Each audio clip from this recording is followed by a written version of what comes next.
מרגש להיות פה, איזה מקום, ממש בטוב טעם המקום. גם דודו ממש בטוב טעם, כל כך שמחה להיות איתכם. קוראים לי לימור, ובאמת אני שמחה להיות פה איתכם. אני גם נורא שמחה שאתם...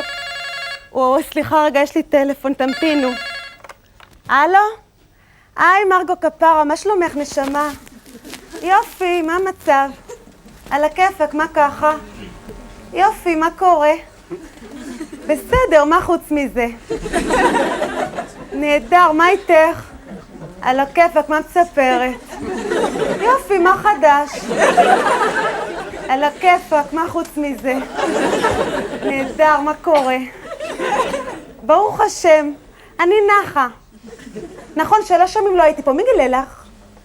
מי גילה לו? מי גילה לה? וואו, איזה זבל זאתי, ביקשתי ממנה לא לפתוח את הפה. לא, זה מרגיז אותי, למה איך אני תמיד אומרת, כבודו של אדם במקומו מונח. מה, לא ככה? ככה דיברה איתך? וואו, מה לא דובים ולא ים, מה קרה לך? לא היה ככה. אז תשמעי מלימור מה היה. נסענו אני ומומו אצל חמותי, אמא שלו, במושב.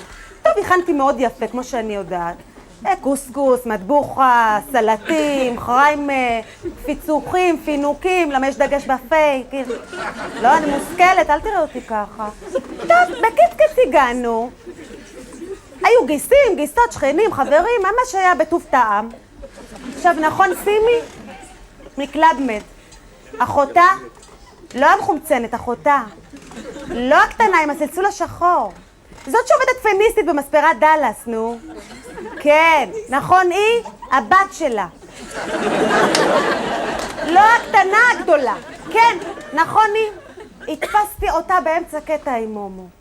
וואו, בסדר, אני יודעת הוא גבר, יש לו יצרים, אבל גם אני בן אדם, גם אני בשר ודם. את יודעת, כל כך נפגעתי, ממש התפקעו לי העשתונות. בסדר, אמרתי לעצמי, לימור, יותר עדיף תשתקי, אל תעשי פדיחות ליד כולם. טוב, בקיצקץ נסענו באוטו. אני אומרת לו, מומו, מה היה? הבן אדם לא עונה לי. ציפיתי שידבר, כי הבאתי שיפתח את הפה. שום דבר, אני מדברת, אומרת לו, תדבר איתי ישירות, הולך איתי סכום. כל כך הרגיז אותי. טוב, הגענו הבית, אומר לי, לימור, תעשי קפה. עשיתי לו וואו. עשה לי מה זה? עשיתי לו וואו. עשה לי מה זה? עשיתי לו וואו. עשה לי עשיתי לו ככה דיברנו בינינו. התפתחה שיחה.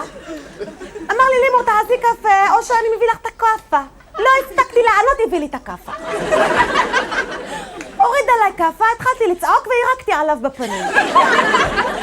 הירקתי עליו, הסתיר לי, הסרטתי אותו ועקצתי אותו בעין.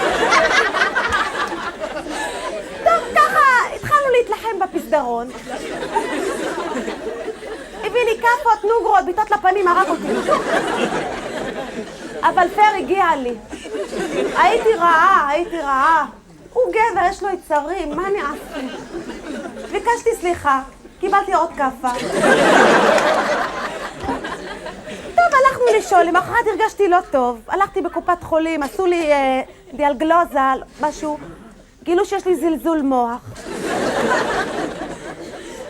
זהו, אמרתי, יותר עדיף, אני אלך אצל אמא שלי, כמו שאומרים. אני ינוח, הוא ינוח, יותר עדיף. מה, בטח שמח שבאתי הבית, מה קרה לך? בינינו אין כמו אישה בבית. מה, אני עושה כביסה, אני עושה יסודי, אני עושה את השבת, אני עושה את הילדים, אני עושה לו כבוד, אני מפנקת אותו. אז בסוף אני נהנית מהספק. מה שלום אורטל? כפרה עליה, מה עם מורן? ועזרא, כבר אומר, אמא, זה כפרה, איזה שם יפה לתינוק. מתוק. מרגו כפרה, הייתי מנתה להמשיך לדבר איתך, אבל אני צריכה עוד לעשות צפם רגליים ושכי. אז כפרה, תהיי בקשר. יאללה, ביי.